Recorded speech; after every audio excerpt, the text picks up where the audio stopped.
కర్నూలు పోలీసుల తీరుపై వైఎస్ఆర్ కాంగ్రెస్ పార్టీ జిల్లా అధ్యక్షుడు ఎస్వి మోహన్ రెడ్డి మండిపడ్డారు. వైఎస్ఆర్సీపీ యువజన నేత బాలుపై వేధింపులు, అక్రమ అరెస్టులు చేస్తున్నారని ఆరోపించారు.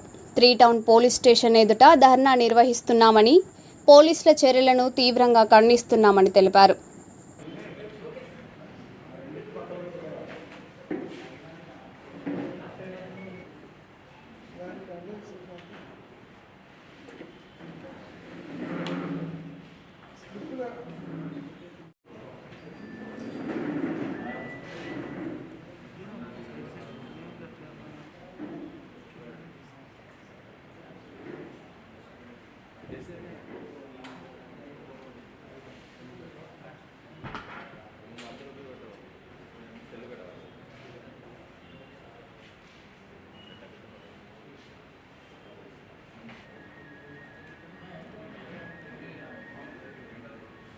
నిన్న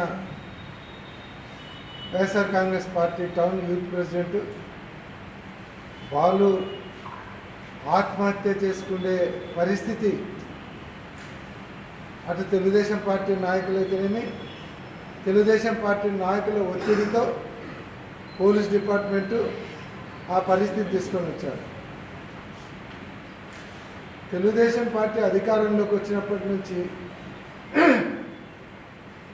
మొత్తం వైఎస్ఆర్ కాంగ్రెస్ పార్టీ కార్యకర్తలను, నాయకులను పోలీసుల ద్వారా వేధించడము ఇదే పని పెట్టుకున్నారు.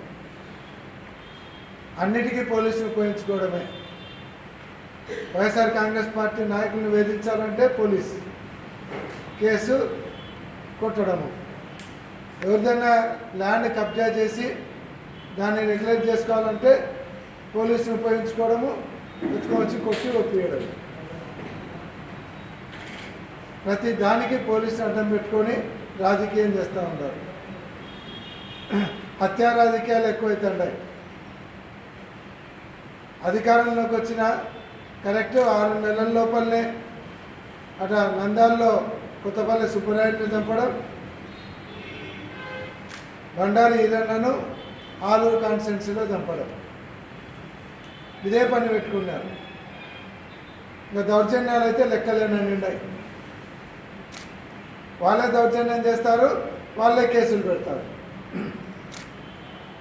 ఎందుకు కర్నూలులోనే 10వ వార్డు కార్పొరేటర్ యూనిస్ ఆయన ఆఫీస్ మీద పడి దాడి చేసి ఆయన ఆఫీస్ని అంతా ధ్వంసం చేసి ఆయన కంప్లైంట్ ఇస్తే కేసు లేదు. అసలు ఎక్కడ గలాటే జరగలేదు, ఏమి లేని దానికి వాళ్ళకై వాళ్ళు ఒకేట అట్లా కొట్టుకొని పెడితే 307 అటెంప్ట్ మర్డర్ కేసు, దెబ్బే లేకుండా అటెంప్ట్ మర్డర్ కేసు, దెబ్బే లేకుండా కట్టుకుంటారు. అటెంప్ట్ మర్డర్ కేసు పెట్టి పొద్దున్నే తిరుగుతుంటారు. పొద్దున్నే వాళ్ళ మీద కేసులు ఉండవు. అసలు ఏం జరగని దానికి 307 కేసు. మొన్నటికి మొన్న ఒక మా వైఎస్ఆర్ కాంగ్రెస్ పార్టీ కార్యకర్త కుటుంబ సభ్యుడు ఆత్మహత్య చేసుకుంటే దానికి ఆత్మహత్య కారకులు తిలక్ ఆయన జిల్లా సోషల్ మీడియా ప్రెసిడెంట్, ఐటీడీసీ ఏదో పేరు పెట్టినారు. ఆయన ప్రెసిడెంట్ టీడీపీలో. ఆయన చేసినటువంటి బెదిరింపుల వల్ల, ఆయన టార్చర్ పెట్టడం వల్ల, నా కుటుంబాన్ని రోడ్డుకి ఇడుస్తా అని చెప్పడం వల్ల నేను ఆత్మహత్య చేసుకుంటున్నాను అని ఆత్మహత్య లెటర్ రాస్తే నో కేసే లేదు.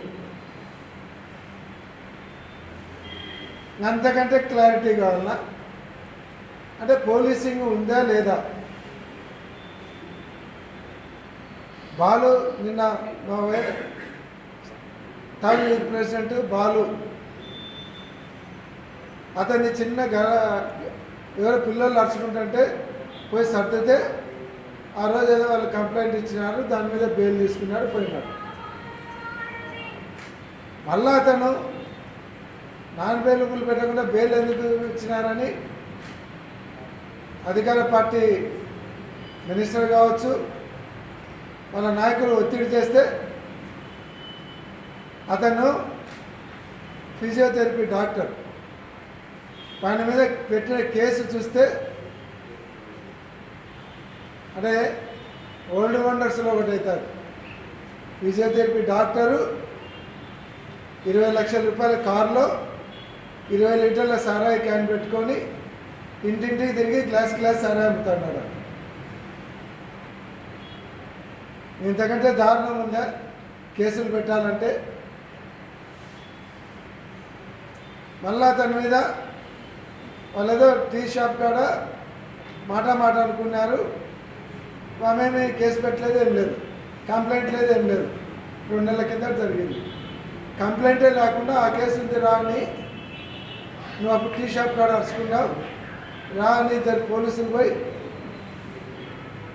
ఆయనను రమ్మని ఆయన నేను సాయంత్రం వస్తా అంటే కూడా రమ్మని లాక్కపోవడానికి ప్రయత్నం చేస్తే వాళ్ళ అమ్మ అడ్డం వచ్చింది.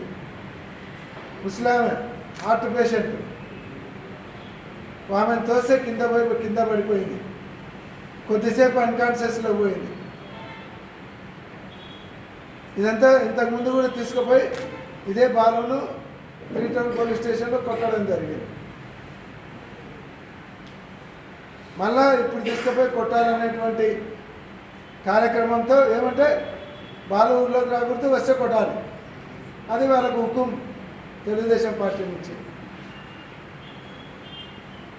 మళ్ళీ తీసుకుపోయి కొట్టడానికి ప్రయత్నం చేస్తే ఇంకా ప్రెజరు వాళ్ళ అమ్మ కింద పడిపోవడము, అన్కాన్షియస్లో పోవడము, ఇవన్నీ తీసుకుపోయి మళ్ళీ కొడతాడు అనేటువంటి భయభ్రాంతులతో అక్కడ ఉన్నటువంటి ఆ కత్తి తీసుకొని సూసైడ్ అటెంప్ట్ చేసినాడు. అంటే ఎక్కడికి పోతుంది వ్యవస్థ? అసలు కేసే లేకుండా ఇంటి మీద పోలీసు వాళ్ళు పోవడం ఏంది, 5-6 మంది లాక్కపోవడానికి ప్రయత్నం చేయడం ఏంది?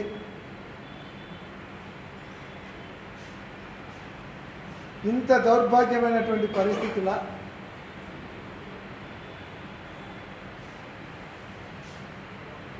ఇప్పటి వరకు కూడా అందరి మీద జిల్లాలో కావచ్చు, రాష్ట్రంలో కావచ్చు, ఎక్కడ పడితే అక్కడ పోలీసులు కేసులు. సోషల్ మీడియాలో ఏదైనా షేర్ కొడితే తీసుకొని వచ్చి జైలు పెడతారు, కేసులు పెడతారు. ఏదైనా గవర్నమెంట్లో ఇది మాకు స్కీమ్ రావడం లేదంటే కేసు. ఏమంటే లోకేష్ చెప్పినాడు పార్టీ ఆఫీస్ నుంచి మాకు వచ్చిందని. అసలు పోలీసులకు వీళ్ళందరూ డీజీపీ కింద, ఎస్పీల కింద పనిచేస్తున్నారా లేదా, లేదంటే తెలుగుదేశం పార్టీ వాళ్ళ కింద పనిచేస్తున్నారా? నేను అందరు పోలీసుల గురించి కాదు, కొంతమంది మాత్రం పోలీసు డిపార్ట్మెంట్కి ఉన్నటువంటి మర్యాదను పోగొడుతున్నారు. కొంతమంది నెత్తి మీద 3 సింహాలు ఉన్నాయి. పోలీస్ అంటే 4వ సింహం అని సినిమాలలో చెప్తుంటారు. ఆ 3 సింహాలు కూడా తలదించుకునే స్థాయి తీసుకొని వస్తున్నారు కొంతమంది. ఇంత అన్యాయంగా తయారైపోయింది వ్యవస్థ. ఎందుకు ఊరికే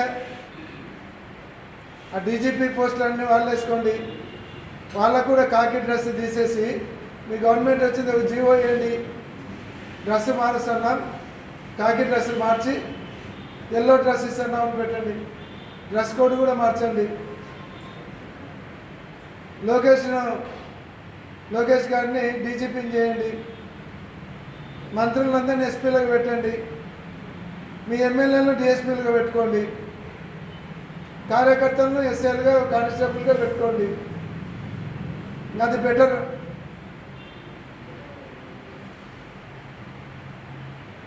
పోలీస్ వ్యవస్థ మీద నమ్మకం పోగొడతా ఉంటారు. పోలీసును అడ్డదిడ్డంగా వాడుకొని రేపొద్దున పోలీసులు బజార్లో పోతే వాళ్ళకి మర్యాద రాకుండా చేస్తూ ఉంటారు. స్టేషన్ పోతే మనకు న్యాయం జరగదు,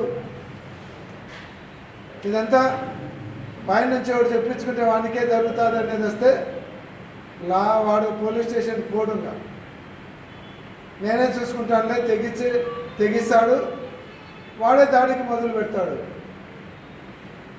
డిపార్ట్మెంట్ మీద నమ్మకం పోయినప్పుడు ఆ పరిస్థితి తీసుకొని వస్తున్నారు. కాబట్టి దీన్ని పూర్తిగా మేము ఖండిస్తూ ఉన్నాం. ఈ 4-5 రోజులు ఈ కర్నూలు జిల్లాలో జరిగే